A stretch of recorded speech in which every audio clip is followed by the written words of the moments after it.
From this to this. Ang tagal ko na talaga naghahanap ng trolley cart organizer. Kasi tignan mo naman kung gaano kagulo tong table namin sa kwarto. Ayan pa sa ilalim. Ang sakit sa mata.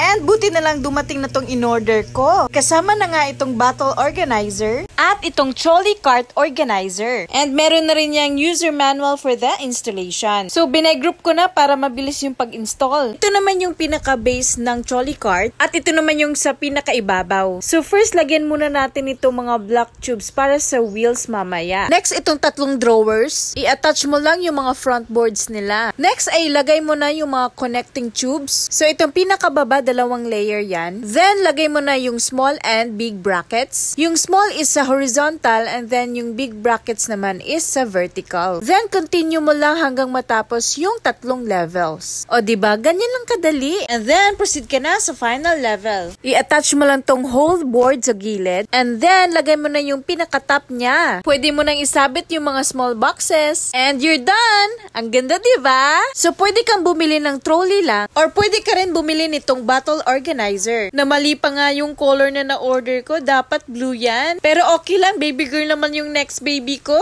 Charis! O diba ang ganda? Pag nanay ka talaga, nakaka-happy ng mga ganito. May lock pala tong mga wheels kaya pwede mong i-move kahit saan or stay mo lang sa isang area. You can open both sides of this bottle organizer. And may drainer na rin. O diba napaka-hygienic? Pwede ding lagyan dito ng mga ibang gamit ni baby. So ito nilagay ko na sa room namin. Lagay ko sa baba yung mga diapers. Dito naman yun sa mga abubot ni baby. Sa taas yung gatas niya. At yung mga ibang supplies naman yan nandito sa mga drawers. Depende din sa'yo kung gusto mong lagyan ng clothes ni baby. Kaya no pang hinihintay mo, mami? Kung naghahanap ka rin ng ganito, nako, dito ka na bumili. Kaya i-check out mo na yan.